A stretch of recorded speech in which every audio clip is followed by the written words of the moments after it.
네, 하나님께서 우리에게 주시는 말씀은 고린도전서 7장 25절부터 40절까지 말씀입니다. 주님께서 처녀들에 대해서 하신 명령을 나로서는 받은 것이 없습니다. 그러나 나는 주님의 자비하심을 힘입어 믿을 만한 사람이 된 사람으로서 의견을 제시합니다. 지금 닥쳐오는 재난 때문에 사람이 현재의 상태대로 살아가는 것이 좋다고 나는 생각합니다. 아내에게 매였으면 그에게 벗어나려고 하지 마십시오. 아내에게서 놓였으면 아내를 얻으려고 하지 마십시오. 그러나 결혼한다고 할지라도 죄를 짓는 것이 아닙니다. 그리고 처녀가 결혼하더라도 죄를 짓는 것이 아닙니다. 그러나 그들이 살림살이로 몸이 고달플 것이므로 내가 아껴서 말해주는 것입니다. 형제자매 여러분, 내가 말하려는 것은 이것입니다. 때가 얼마 남지 않았으니 이제부터는 안에 있는 사람은 없는 사람처럼 하고 우는 사람은 울지 않는 사람처럼 하고 기쁜 사람은 기쁘지 않은 사람처럼 하고 무엇을 산 사람은 그것을 가지고 있지 않은 사람처럼 하고 세상을 이용하는 사람은 그렇게 하지 않는 사람처럼 하도록 하십시오. 이 세상의 형체는 사라집니다. 나는 여러분이 염려 없이 살기를 바랍니다. 결혼하지 않은 남자는 어떻게 하면 주님을 기쁘게 해드릴 수 있을까 하고 주님의 일에 마음을 씁니다. 그러나 결혼한 남자는 어떻게 하면 자기 아내를 기쁘게 할 수 있을까 하고 세상 일에 마음을 쓰게 되므로 마음이 나뉘어 있습니다. 결혼하지 않은 여자나 처녀는 몸과 영을 거룩하게 하려고 주님의 일에 마음을 쓰지만 결혼한 여자는 어떻게 하면 남편을 기쁘게 할 수 있을까 하고 세상 일에 마음을 씁니다. 내가 이 말을 하는 것은 여러분을 유익하게 하려고 그러는 것이지 여러분에게 올가미를 씌우려고 그러는 것이 아닙니다. 오히려 여러분이 품위 있게 살면서 마음에 헛갈림이 없이 오직 주님만을 섬기게 하려는 것입니다. 어떤 이가 결혼을 단념하는 것이 자기 약혼녀에게 온당하게 대하는 일이 못 된다고 생각하면 더구나 애정이 강렬하여 꼭 결혼을 해야겠으면 그 원하는 대로 하십시오. 결혼하는 것이 죄를 짓는 것이 아니니 그런 사람들은 결혼하십시오. 그러나 결혼하지 않기로 마음을 굳게 먹은 사람이 부득이한 일도 없고 또 자기 욕망을 제어할 수 있어서 자기 약혼녀를 처녀로 그대로 두기로 마음에 작정하였으면 그것은 잘하는 일입니다. 그러므로 자기의 약혼녀와 결혼한 사람도 잘하는 것이지만 결혼하지 않는 사람은 더 잘하는 것입니다. 아내는 남편이 살아있는 동안에 그에게 매여 있습니다. 그러나 남편이 죽으면 자기가 원하는 사람과 결혼할 자유가 있습니다. 다만 주님 안에서 그렇게 해야 할 것입니다. 내 의견으로는 그 여자는 그대로 혼자 지내는 것이 더 행복할 것입니다. 나도 하나님의 영을 받았다고 생각합니다. 아멘. 바울은 자신이 믿을 만한 사람이 된 사람이라고 표현을 해서 고린도 교회에 받고 있는 어떤 깊은 신뢰를 확신을 하면서 이 얘기를 하고 있어요. 때로는 성경에서 정확하게 언급되지 않는 주제라 할지라도 사역자에 대한 어떤 깊은 신뢰를 통해서 이 문제는 어떻게 생각을 하시나요? 이렇게 물어오는 경우가 있죠. 아마 그 비슷하게 견해를 물어온 것 같아요. 그러나 청년들의 결혼에 대한 바울의 조언은 지금 우리가 살고 있는 시대에 적용을 두기에는 굉장히 환경적으로 차이가 있다는 사실을 염두에 두셔야 돼요. 그래서 지금에 적용하기보다는 당시 시대 상황에 주는 조언으로 보는 게 좋을 듯 합니다. 바울은 26절에 지금 닥쳐오는 재난 때문에 그리고 29절에 때가 얼마 남지 않았으니 라는 임박한 종말에 대한 그 관점 그리고 거기에 따른 환난 상황을 염두에 두고 하는 조언이고 고대 근동의 가부장제의 특징 하에 주는 조언이에요. 그러니까 이걸 그대로 우리가 적용하기에는 굉장히 안 맞는 부분들이 많아요. 만약에 2000년이 지나도 종말이 오지 않을 것을 바울이 알았다면 또한 가부장제가 깨진 상황에서는 이렇게 조언하지 않았을 거라고 생각이 돼요. 고린도 시대의 청년들의 삶은 어땠을까? 시대는 달라도 이 시대의 사람들도 결혼에 대한 막연한 소망은 가지고 있을 수 있겠죠. 그 배우자에 대한 나름의 기대 이런 게 있었을 거예요. 하지만 당시 기독 청년들이 어떤 배우자를 만나야 하나요? 이런 질문을 했을까? 네, 배부른 소리인 거예요. 바울이 총각에 대하여 하는 명령보다 이 처녀들에게 하신 명령에 대해서 받은 것이 없다라고 하는데, 그러면서 이제 조언을 해주는데, 아마 이제 처녀들이 문의를 많이 했던 것 같아요. 예. 또는 처녀의 딸을 둔 부모들이. 당시 고대 근동 여자들에게는 결혼이 하느냐 마느냐의 문제를 선택할 수도 없는 상황이었고요. 어떤 배우자를 만나느냐에 대한 고민은 완전 배부른 소리였던 시기예요. 왜냐하면 보통 부모들끼리 만나서 얼굴 한 번도 안 보고 결혼을 맺어주는 경우, 우리나라도 예전에는 그랬잖아요. 부모끼리. 네, 바울은 그런 일에 대해서 주님으로부터 받은 명령은 없지만 자신이 믿을 만한 신뢰를 얻은 신앙의 선배로서 내가 해주고 싶은 얘기를 여기서 하고 있는 겁니다. 바울의 그 결혼에 대한 조언은 임박한 종말의 관점이에요. 지난 주간에 말씀드렸듯이 시한부 선고가 난 사람들에게는 모든 게 무의미해지죠. 의사가 길어야 3년입니다 라고 하면 젊은 사람들이 어떤 배우자를 난 만날까 이런 고민할 여력이 없잖아요. 아니 3년 산다는데 무슨 결혼이야. 그러니까 바울은 주님의 재림이 그에게 문의를 해오는 그 사람들의 생중에 일어날 것이다 라는 확신을 가지고 있었던 것 같아요.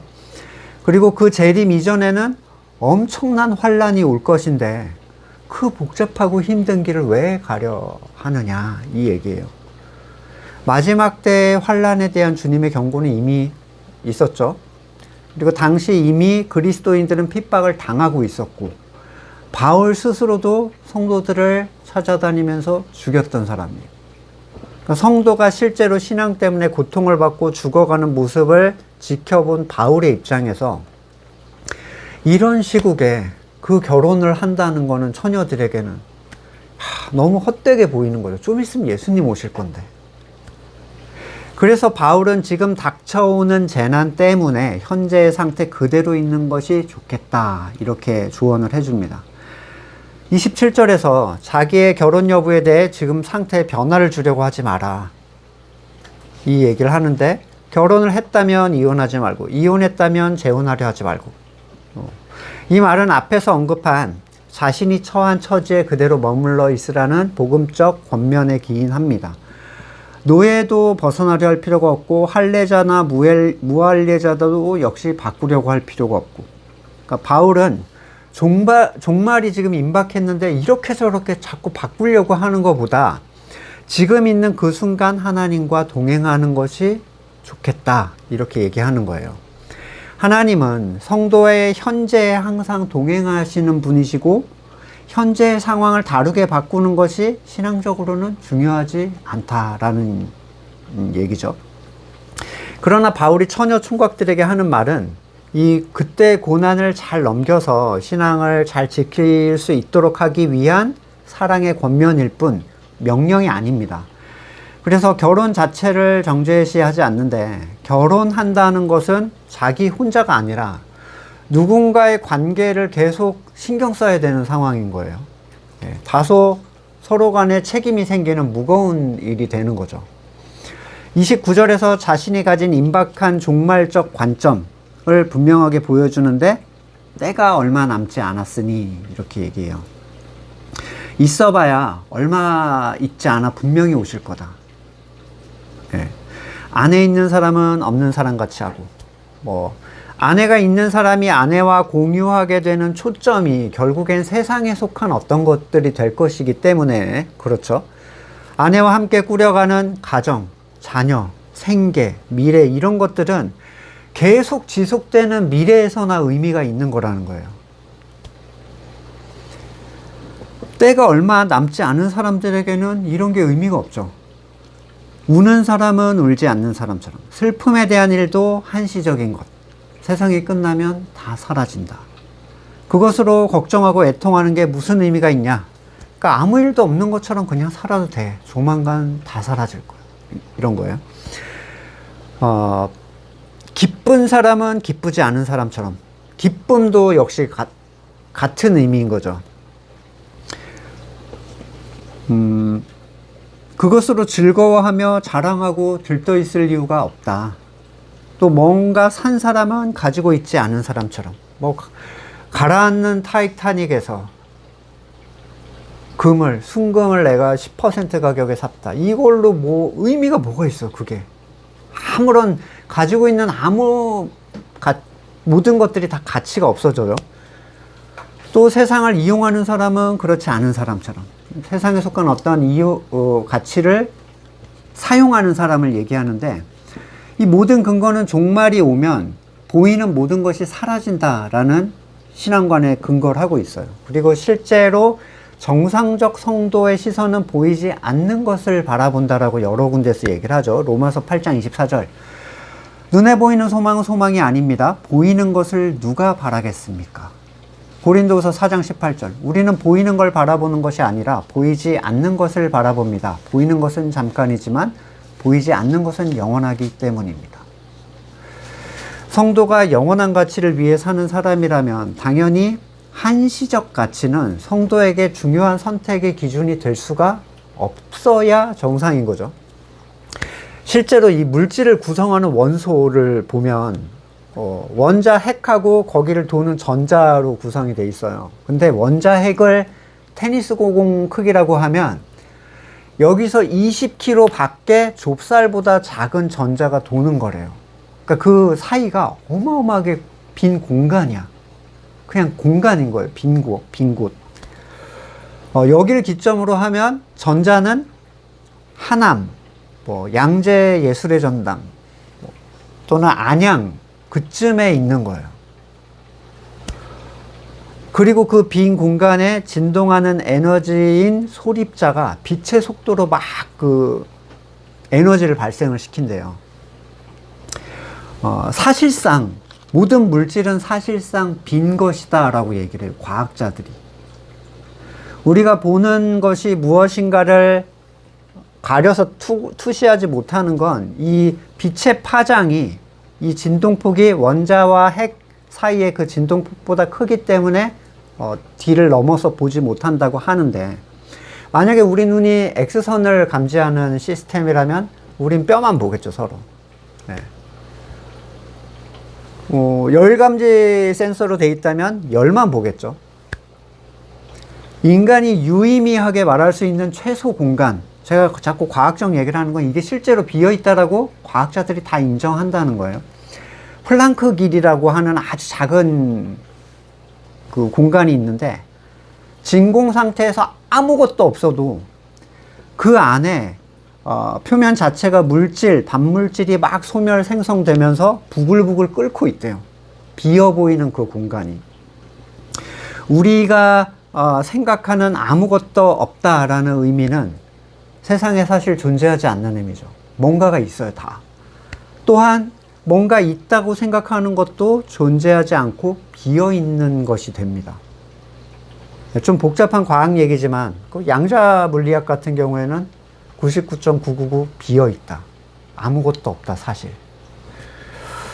따라서 우리가 뭔가 본다는 것은 자기가 해석한 세상이에요. 엄밀하게 말하면. 둘이 똑같은 걸 봐도, 똑같은 상황을 봐도 다르게 해석을 하잖아요, 각자가. 보이는 걸 그대로 믿는 것은 내가 해석한 걸 믿는 거죠. 그리고 우리의 인지의 해석은 지극히 주관적이고 굉장히 거칠고, 진리에 속하지 않은 가치. 실제로 내가 뭔가 보았다 하더라도, 느꼈다 하더라도 그게 실제인지 내가 해석한 것인지를 내가 구별할 수 없어요. 우리의 뇌는 없는 것도 있다고 생각하게 만들거나 있는 것도 없다고 생각하게 만들거나. 그래서 환각통 아시죠? 팔이 잘린 사람이 손가락에 통증을 너무 극심하게 느낀다든지, 아니면 조현병, 들리고 계속 뭐가 들리고 뭐가 보이고. 만약에 내가 느끼고 본 것이 진짜의 사실을 말해주지 않고 있다면, 어쩌면 비어있는 분자들에 대한 나만의 해석이라면 도대체 진리는 어디에 있는가? 이건 되게 심각하게 생각해 볼 문제라는 거예요. 히브리서 11장 3절, 믿음으로 우리는 이 세상이 하나님의 말씀으로 지어져 있다는 것을 깨닫습니다. 보이는 것은 나타나 있는 것에서 된 것이 아닙니다. 이 세상은 뭔가 보이는 걸 통해서 만들어진 게 아니라 다른 걸 통해서 우리 눈앞에 드러나게 된 거죠. 시편 119편 18절 내 눈을 열어주십시오. 그래야 내가 주님의 법 안에 있는 놀라운 진리를 볼 것입니다. 요한복음 17장 24절에 아버지께서 내게 주신 사람들도 내가 있는 곳에 나와 함께 있게 하여 주시고 창세전부터 아버지께서 나를 사랑하셔서 내게 주신 영광을 그들도 보게 해 주십시오. 성도는 세상이 보지 못하는 걸 보고 소망하고 결국엔 누리는 존재들이에요. 그게 변함없이, 그것만이 변함없이 영원한 가치를 가지기 때문에. 시편 102편 26절 하늘과 땅은 모두 사라지더라도 주님만은 그대로 계십니다. 그것들은 모두 옷처럼 낡겠지만 주님은 옷을 갈아입듯이 그걸 바꾸실 것이니 그것들은 다만 지나가 버리는 것일 뿐입니다. 주님은 언제나 한결같습니다. 주님의 횟수에는 끝이 없습니다. 혹시 1994년도에 가장 부자였던 사람 아시나요? 일본의 스스미 요시아키 들어보셨나요? 모르시죠? 빌 게이츠밖에 모르시죠? 무려 8년이나 세상에서 최고의 부자였다고 해요. 그것도 불과 30년 전에. 근데 아무도 기억해 주지 않습니다. 눈에 보이는 가치는 그런 것들이에요. 좀 지나가면 다 사라지는 거. 시편 103편 15절 인생은 그날이 풀과 같고 피고 지는 들꽃 같아 바람 한 번 지나가면 곧 시들어 그 있던 자리마저 알 수 없는 것이다. 그러나 주님을 경외하는 사람에게는 주님의 사랑이 영원에서 영원까지 이르고 주님의 의로우심은 자손 대대에 이를 것이니 곧 주님의 언약을 지키고 주님의 법도를 기억하여 따르는 사람에게 이를 것이다. 결국에 우리는 생각을 지켜야 됩니다. 생각. 그리고 진리라고 여기는 가치들, 눈에 보이는 것들이 우리의 선으로 결정된 어떤 것이 되어서는 안 돼요. 빌립보서 4장 6절에 아무것도 염려하지 말고 기도와 간구로 바라는 걸 감사한 마음으로 하나님께 아뢰면 사람의 헤아림을 뛰어넘는 하나님의 평화가, 우리의 헤아림은 우리가 인지한 해석이잖아요. 세상에 대한. 그거를 훌쩍 뛰어넘는 하나님의 평화가 여러분의 마음과 생각을 그리스도 예수 안에 지켜줄 것입니다. 이 얘기는 사람의 헤아림을 뛰어넘는다는 것은 다른 의미로 보이는 것에 대한 사람의 해석을 뛰어넘는 하나님의 평화. 그래서 이게 우리를 지켜준다는 거예요. 그리스도 안에. 보이는 것들에 흔들리지 않게 해준다는 거예요. 요한복음 14장 27절 나는 내 평화를 너희에게 준다. 내가 너희에게 주는 평화는 세상이 주는 것과 같지 않다. 마음에 근심하지 말고 두려워하지 말아라. 바울은 아직 결혼하지 않은 사람들이 염려 없이 살기를 바라는 마음으로 이런 권면을 한다고 적고 있어요. 31절부터 말하는 내용은 결혼한 사람은 결국 배우자를 기쁘게 하기 위해 마음이 나뉘지만 독신인 사람들은 주님을 기쁘게 해드릴 것을 고민한다, 이렇게 얘기를 하죠. 전에 있던 교회 목사님은 이 설교를 하면서 부인을 행복하게 해줄 걸 그거라도 해라는 거예요. 아무리 그 본문을 이해하지 못한다고 이 본문을 그렇게 결론 내는 건 좀 아니지 않나요? 그렇게라도 살아라, 막 이렇게 얘기를 하더라고요. 이 부분에서 실제로 그러한지 사실 여러분들이 의문이 들 수 있겠죠. 내가 주님이 없으면 남편에게 최선을 다해 그를 행복하게 하려고 막 신경을 쓸 텐데. 혼자 사는 사람이 신앙적으로 더 유리하다는 것처럼 보일 수 있죠. 근데 실상은 어떤가요? 세상의 모든 부부가 서로의 기쁨을 위해 산다면 다들 행복하겠죠. 사실 결혼하고도 서로의 기쁨을 위하여 신경을 쓰는 사람은 믿든 안 믿든 많지 않습니다. 바울이 말하는 것은 우리가 생각하는 것처럼 적극적인 의미로 그는 어떻게 하면 기뻐할까 이런 개념보다는 좀 다른 것 같아요. 가부장적인 사회에서 누가 그렇게 배우자의 마음에 들기 위해 뭐를 그렇게 신경을 쓰고 그렇게 안달을 했겠습니까? 그렇다고 해서 솔로들이 이 기혼자들보다 더 신앙생활을 열심히 하냐? 그런 것도 아니잖아요. 네. 이 본문의 의미는 그만큼 결혼을 하면 홀로 있을 때보다 신경 쓸 일이 많아진다는 거예요. 누군가를 대단히 기쁘게 하려 애쓰지 않더라도 가정을 가진 사람에게는 기존에 존재하지 않았던 일들이 발생을 합니다. 그리고 그걸 무시하고 살 수 없는 상황이라는 게 있어요. 동일한 상황이라면 홀로 있을 때가 둘이 있을 때보다 신경 쓸 거리가 훨씬 적을 수밖에 없겠죠, 당연히. 서로 다른 둘이 만나서 서로 삶을 조율하고 거기 딸린 식구들과의 관계를 신경 쓰고 또 그 사이에 태어난 아이들을 돌봐야 하고, 이 임박한 종말의 관점을 가졌던 바울의 입장에서 어려운 상황에 결혼이라는 그 복잡한 구조로 들어간다는 건 너무 힘든 일이 될 것이다 라는 얘기를 하고 있는 겁니다. 바울이 말하는 바는 한 사람이 두 다른 상황 속에 있을 때 당연히 홀로 있을 때의 삶이 갖는 그 심플함을 얘기를 하는 거예요. 신경 쓸 게 별로 없다는 거죠. 혼자 있으면 내 몸 하나 딱 건사하면 되니까. 종말론적 관점에서 만약에 내가 시한부 선고의 삶을 받았다면 아내도 있고 부양할 자녀도 있고 이러는 상황의 복잡함이 홀로 있을 때보다 얼마나 힘들겠는가, 그 관점에서 지금 이 얘기를 하는 거죠.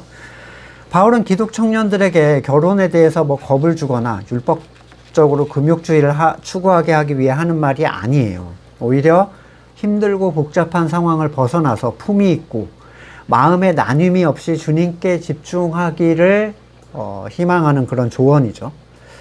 아마 이 결혼 생활을 해봤던 바울에게는 이 홀로 있는 삶의 심플함은 이전과 비교했을 때 굉장한 자유함을 줬을 것 같아요. 그리고 자기에게 맡겨진 사역이 많이 있는데 막 부양가족이 있고 이러면 알아서 해라 이렇게 할 수 없잖아요. 네. 가족을, 친족을 돌보지 않는 자는 불신자보다 악한데. 자, 36절, 38절이 남자가 약혼자를 어떻게 할 것인가에 대한 얘기로 보이지만 당대 문화에서 이 세 절은 약혼한 딸을 가진 부모에 대한 조언이에요. 원문도 그렇습니다. 근데 세 번역이 남자가 여자 약혼자를 어떻게 대할 것인가에 대한 걸로 해석을 해놨죠. 당시 지금처럼 당사자끼리 연애해서 결혼하는 게 아니라 부모와의 관계 안에서 결혼을 했었잖아요. 특히 딸의 결혼. 부모가 완전 절대적 권한이에요. 세 번역은 그렇게 번역하지만 원문에는요, 그의 처녀딸이라는 표현을 쓰고 있어요. 원문은. 딸에 대한 주권을 가지고 있던 부모에 대한 권면이라고 대다수 주석가들이 그렇게 이해를 하고 있습니다. 그럴 수밖에 없는 게, 만약에 이게 약혼의 상대가 되는 남자의 얘기라면 나만 결혼을 안 하는 게 아니라 그 배우자를 처녀로 그냥 죽게 만드는 거야. 이건 말도 안 되는 얘기죠. 그렇게 해야 될 이유도 없고. 자기만 결혼을 안 하는 거면 약혼이 깨지는 것일 뿐 상대를 그 처녀로 둘 권리가 그에게는 없어요.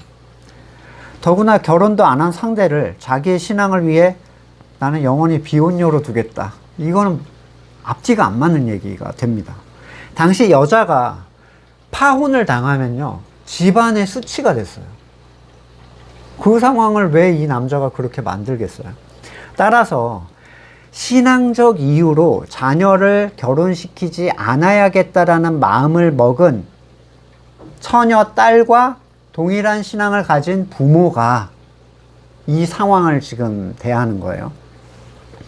부득이한 일도 없고, 여기서 부득이한 일은 상대 배우자가 너무 강렬하게 원하고 있다든가, 또는 상대 집안과의 약속에 대해 상대 측의 명예에 대한 큰 타격을 입는다든가, 아니면 딸이 욕구를 제어하지 못하는 상황이 있다든가, 여러 가지 일이 있겠죠.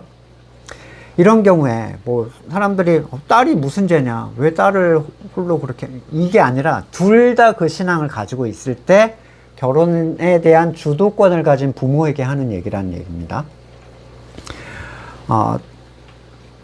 사회적으로 꼭 그렇기 때문에 결혼을 시켜야 되는 건 아니다. 그냥 그대로 둬도 된다라는 얘기예요.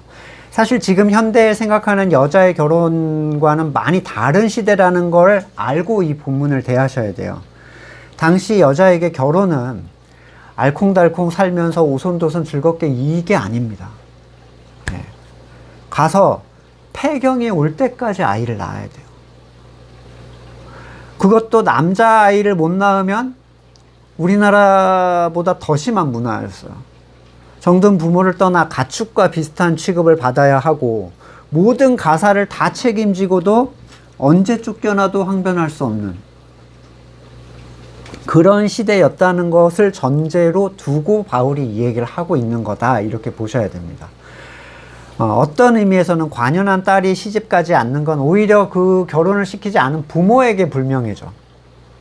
하지만 그 부모가 스스로 불명예를 감수하고 이 딸을 신앙적으로 품겠다, 얘에게 유익을 주겠다는 마음으로 그걸 결단하는 경우를 얘기를 하는 거예요. 39절에서 과부가 된 여인들에게 재혼에 대해 조언하고 있어요. 재혼의 문제는 요즘에는 더 중요하죠. 워낙 이혼 가정도 많고 남은 삶을 어떻게 살아야 하는가 고민을 할 수밖에 없는데, 고린도도 성적인 타락이 심했던 만큼 부부간에 이혼이나 재혼이 많이 있었던 것으로 보입니다. 재혼을 하는 것에 대한 많은 문의를 받았을 것이고, 바울은 이에 대해서 이미 지난 본문에서 좀 자세하게 언급을 했죠. 뭐 둘이 신앙인일 경우에는 어떻게 해라, 한쪽만 뭐 신앙인일 경우는 어떻게 해라, 뭐 이런 것들에 대한 얘기를 했기 때문에 다시 반복은 하진 않겠습니다. 율법의 틀을 벗어난 새 언약의 존재들에게 그래서 이혼과 재혼을 해도 된다는 거냐 아니냐는 거냐, 이런 행위적인 결정은 별로 의미가 없어 보여요. 다만 참된 신자로서 바울이 말한 것처럼 재혼이라는 건 주님 안에서 신중하게 결정을 해야 될 필요가 있습니다. 다시 재혼을 한다면 전과 같은 그런 일은 일어나지 않을 것이라고 확신할 수 있는가? 초혼 때도 이런 문제가 일어날 거라고 생각하지 않고 했잖아요. 네. 재혼 때 우리의 확신은 어떤 근거가 확신이 되겠냐는 거예요. 우물가의 여인 5번이나 그렇게 했어요. 이번엔 아닐 거야. 계속 그 문제가 발생이 됐죠. 이 주 안에서라는 의미를 잘 생각해 보면 온전한 교회됨이 유지되는 선에서 결정해야 될 문제다, 이렇게 얘기를 하고 있는 거예요. 바울이 죽은 지가 2000년이 지났습니다. 지금에 와서 바울이 죽은 후에 수백 세대를 거쳐 수많은 결혼과 자녀 그리고 이혼의 자리를 볼 때 이 바울이 생각했던 임박한 종말의 개념은 종말에 대한 초대교회 사람들의 오해였다는 것을 알 수가 있어요. 그건 이미 사실로 드러난 거죠. 바울과 사도들은 정말 그들이 몇 세대를 지나기 전에 종말이 올 것이라고 확신하고 있었기 때문이에요. 그렇다면 그 임박한 종말 관점에서 우리는 다소 벗어날 필요가 있습니다.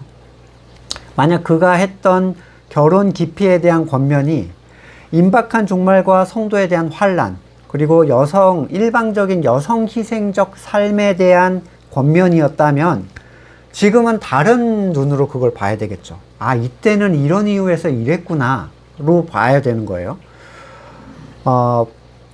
우리나라 같은 경우는 성도라고 해도 당시처럼 막 목숨을 내놓고 신앙생활 하는 사람도 없고요. 무엇보다도 주님께서 말씀하신 종말의 개념이 지금 당장 온다라는 그 시간적 개념하고는 좀 다르다는 거. 예, 그게 역사 안에서 이미 증명이 됐다는 거죠. 물론 성도는 항상 주님은 언제 오실지 모른다라는 그 언제 오실지도 모른다는 그 긴박함을 가지고 신앙생활을 해야 되는 건 맞지만, 앞에서 말했듯이 마치 시한부 인생처럼 이게 다 무슨 필요가 있냐, 이런 삶보다는 지금 주신 자리의 가치를 누리며 살아가는 게 굉장히 중요할 것 같아요.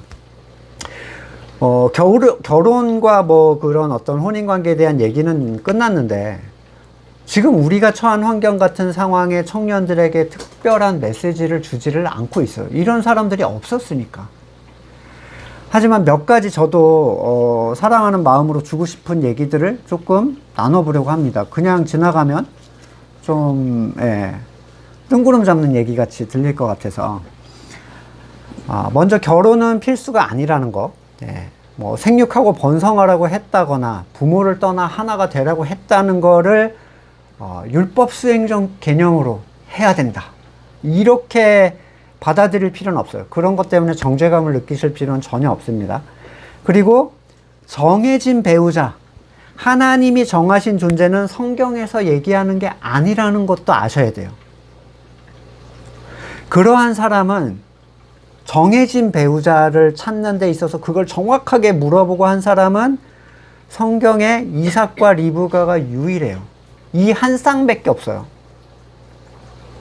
그것도 이삭에게만 알려주고 리브가한테는 뭐 얘기도 안 하셨어요. 이것을 일반화해 하는 것은 다소 무속적이고요, 번영주의적 생각입니다. 그 유명한 하나님이 사랑하셨던 믿음의 선조 다윗에게 하나님이 배우자 너 이런 얘를 만나라, 이런 얘기 안 하세요. 엄청나게 많은 부인이 있었죠. 세상에 속한 결혼은 신앙이 아닙니다. 만약에 이게 신앙이면 세상 사람들 신앙생활을 하는 거죠. 그러니까 결혼 생활이 신앙의 일부가 될 수는 있어도 혼인 그 자체를 신앙이라고 하진 않아요. 성도뿐만 아니라 세상도 할 수 있는 게 어떻게 신앙이 되겠어요? 왜 사람들이 자꾸 하나님이 정하신 배우자를 찾는다고 생각하세요? 하나님이 정한 배우자를 만나면 무슨 일이 일어날 거라고 생각하죠? 행복할 것 같으신가요? 그런 사람은 아주 세상에 보기에도 찰떡궁합이고 평생 행복하게 잘 살 것 같다는 희망으로 자꾸 그런 사람을 찾습니다. 자꾸 하나님이 정하신 배우자가 있을 것이라고 내가 생각하는 이유는 내가 행복하고 싶기 때문이에요. 그리고 그 행복의 뿌리에는 자기의 선이 있습니다. 하지만 성경에 그런 명령은 없고요. 호세아의 경우에는 하나님이 의도하신 배우자가 그를 엄청 괴롭게 한 존재였어요. 고멜 아시죠? 음란한 여인을 만나 음란한 자녀를 낳아라. 그러니까 하나님이 만나게 하신 배우자에 대한 상상을 자꾸 만들어내지 마시라는 거죠.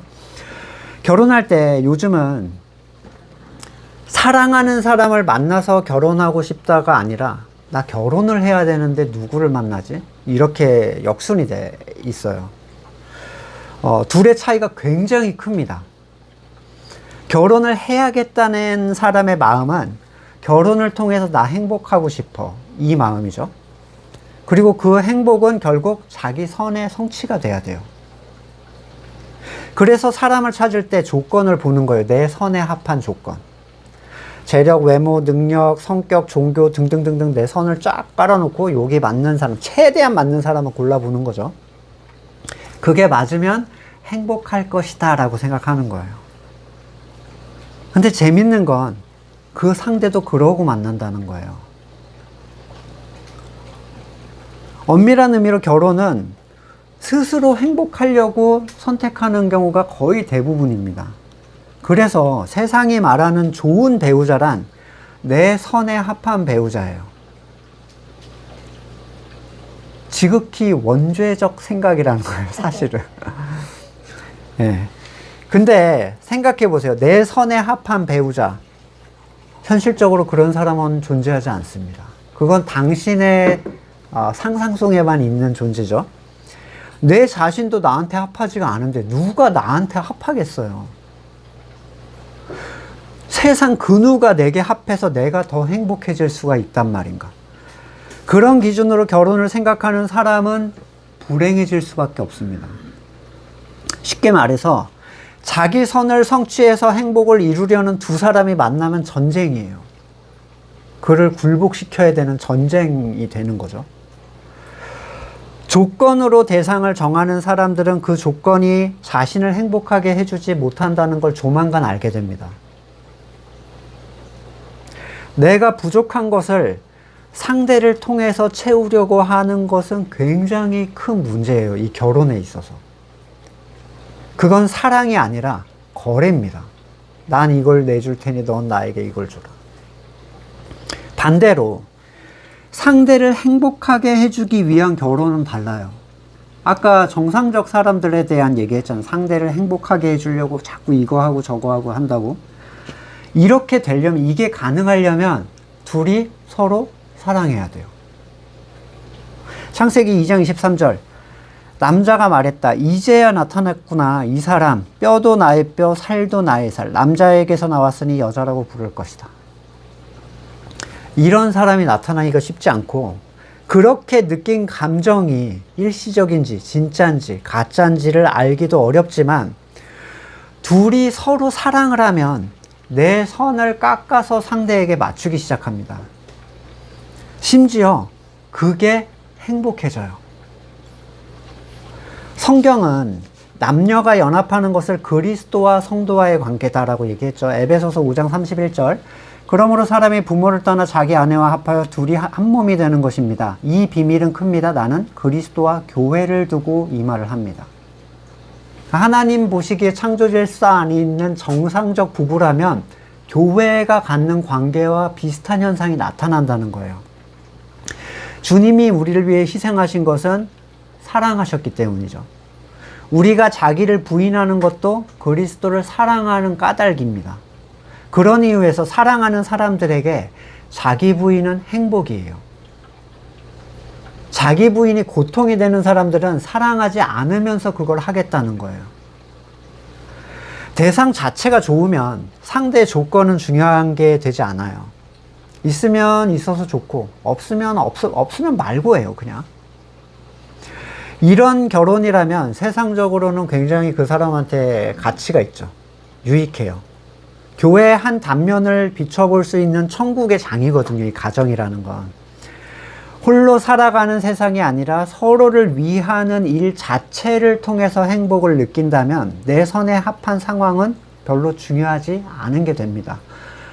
아름다운 결혼은 사랑하는 이유로 서로의 부족을 채워주지만 내 부족을 채우기 위해 결혼하면 상대를 통해서 내 선을 채우려고 하겠죠.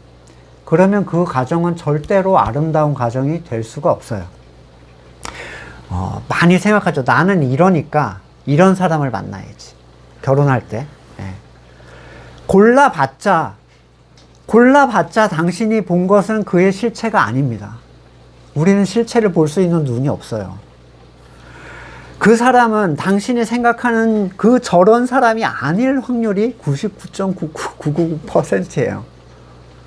결혼은 사랑하기 때문에 자기를 깎아 상대를 배려해주는 행복의 자리여야 돼요. 그게 좋아야 돼요. 나를 깎아서 얘가 행복한 걸 보는 게 내가 좋아야 돼요. 부모가 아이를 왜 사랑하고 희생하죠? 얘가 내 선에 딱 맞아서? 아니잖아요. 존재 자체가 사랑이기 때문에 희생은 흘러나오고 아이를 위한 희생조차도 부모에겐 행복이 됩니다. 결혼도 그래야 하는 거예요. 희생해서 즐겁게 해주고 싶은 사람이 있어야 그 결혼은 행복해집니다. 결국 결혼은 어떻게 될지 모르는 자리거든요. 하나가 되기 위해서 둘이 같이 만들어가는 자리예요. 내가 상대를 깎아서 조각할 수는 없어요. 다만 서로가 중요하다면 나를 깎아서 상대에게 맞추는 자리입니다. 그게 가정의 유일한 평화 방식이에요.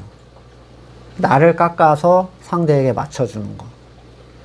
상대를 깎으려 하면요, 때로는 힘으로 찍어 누를 수 있는 것처럼 보일지 몰라도 조만간 그는 공동체에서 소외됩니다.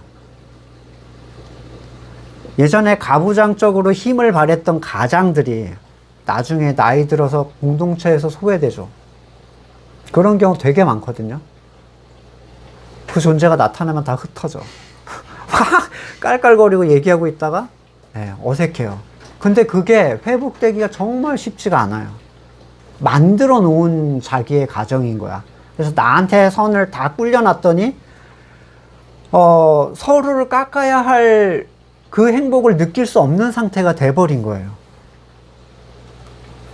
스스로 깎지 않는 구성원은 온전히 연합할 수가 없어요. 가정에서. 교회랑 똑같아요. 놀랍도록 똑같습니다. 저는 개인적으로 결혼 생활에 대해 인생을 살면서 한 번쯤 해보면 좋을 것이라는, 그러니까 제가 체험한 가치와 어떤 것들로는 권면을 하고 싶지만 그 사람에게 그게 어떻게 될지는 전혀 보장해 드리지 못합니다. 너무 행복하실 수도 있고요. 험한 것이 나올 수도 있어요. 그래서 결혼을 선택한 사람의 결혼 생활은 앞으로 자기가 만들어 가야 할 어떤 것이라고 생각을 하셔야 돼요. 이 말은 누군가 상대를 사랑하고 희생하지 않아도 나는 누군가를 만났기 때문에 행복한 결혼 생활을 하게 될 것이라거나, 상대를 내가 사랑하고 희생하고 행복할 수 없는 그런, 해도 행복할 수 없는 그런 운명적 결론이 아니라는 거예요. 결혼이라는 건. 내가 널 만나서 불행해졌어가 아니라 같이 만든 결혼이 불행을 갔을 뿐이에요.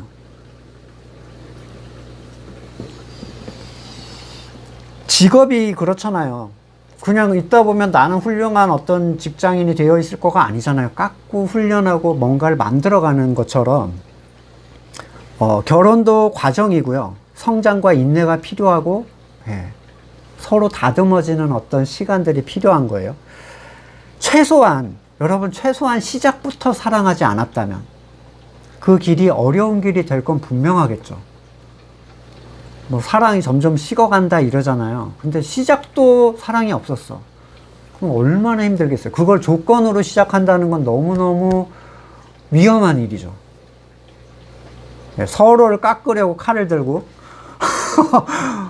덤벼들기 시작할 거예요. 또는 사랑했다 하더라도 그게 단순히 감정적인 순간의 사랑이었을 수도 있고, 진지하게 사랑했더라도 사랑은 식어갈 수 있어요. 다만 지금 여러분의 가정이 행복하든 그렇지 않든 그리스도 안에서 하게 된다면 하나님은 가장 좋은 방식으로 그걸 회복시킬 수 있는 분이시라는 것.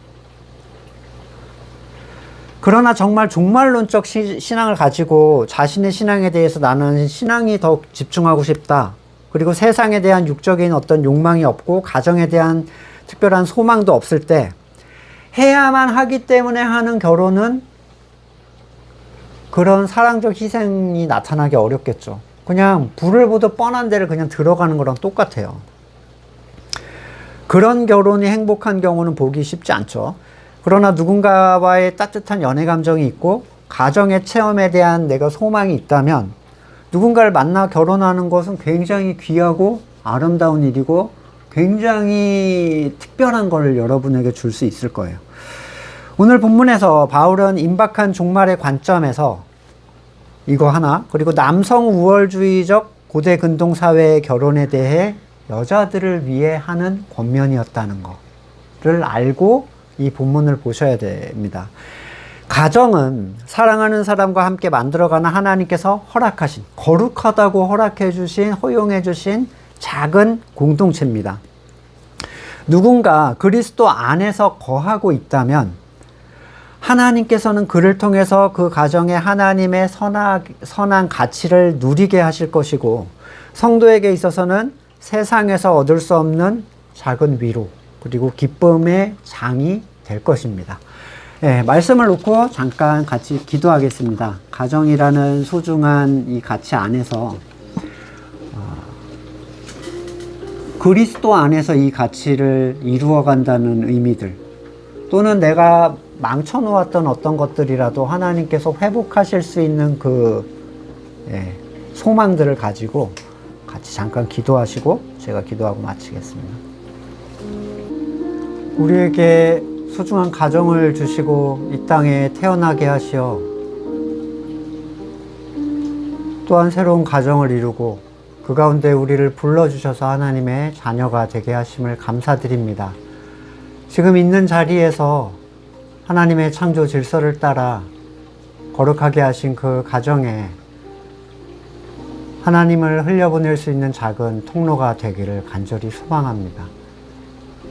우리의 마음과 생각을 지켜주시고 세상이 줄 수 없는 평안으로 보이지 않는 것들을 바라보는 우리가 되도록 은혜를 허락하여 주시옵소서.